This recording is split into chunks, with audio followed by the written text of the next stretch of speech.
بھائی نے دو سوال کیے کہ پہلا سور پھونکنے کے لیے جب سب ہلاک ہو جائیں گے تو دوسرا سور کون پھونکیں گا.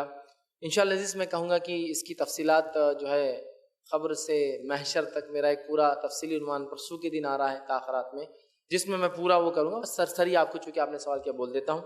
پہلی چیز تو یہ کہ پہلا سور جو اسرافیل علیہ السلام پھونکیں گے اور دوسرا بھی اللہ تعالیٰ ان کو اٹھا دیں گا دوسرے سور کے لیے.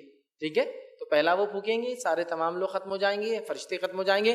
دوسرا سور بہرحال پھر اللہ ان کو اٹھا دیں گا، وہ جو ہے پھر سور پھونکیں گے اور اس کے بعد دیگر مخلوقات اٹھنا چالو ہو جائیں گے. حدیث میں کہ آپ فرماتے ہیں لوگوں میں سب سے پہلے میں اٹھوں گا اور دوسرے سور کے بعد، اور جب میں سور پھونکنے کے بعد عرش کی طرف جاؤں گا تو میں دیکھتا ہوں کہ موسیٰ جو ہے عرش سے لپٹے ہوئے چمٹے ہوئے، میں نہیں جانتا کہ موسیٰ بے ہوش ہوئے تھے یا نہیں ہوئے تھے، یا سب ہو گئے یا پہلے سے مجھ سے پہلے اٹھ کر کھڑے ہو گئے. اور اس حدیث میں الفاظ آپ نے فرمایا مجھے موسیٰ سے موازنہ کمپیئر مت کیا کرو، اس لیے کہ روز قیامت وہ مجھ سے پہلے عرش کو لپٹے ہوئے یا اس کو چپکے ہوئے گے. میں نہیں جانتا کہ وہ بے ہوش ہوئے تھے یا نہیں ہوئے تھے، یا مجھ سے پہلے ہوش میں آ کر جا کر پکڑ لیا تھا. تو لہٰذا وہ فرشتہ ہی ہوں گا جو اٹھ کر پھر سے سور جو ہے انشاءاللہ عزیز جو ہے پھونک دیں گا. دوسرا کیا حصہ تھا آپ کا سوال کا؟ جی وہ جس سے سور پھونکا جائے گا تو وہ انسٹرومنٹ بجا سکتے کیا؟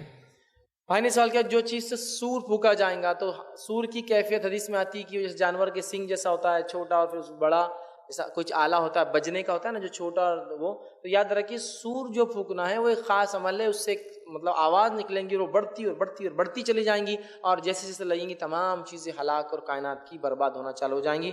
تو کیا دنیا میں ہم بجا سکتے ہیں اس جیسی چیز؟ نہیں بجا سکتے. دنیا میں گانے بجانے کے آلات کی ہمیں اجازت نہیں ہے، چاہے سور کی شکل ہو یا کسی اور شکل کی ہو. تو وہ اگر سور کی شکل کی کوئی چیز ہے گول، ٹھیک ہے، تو آپ کیا بجا سکتے؟ تو نہیں.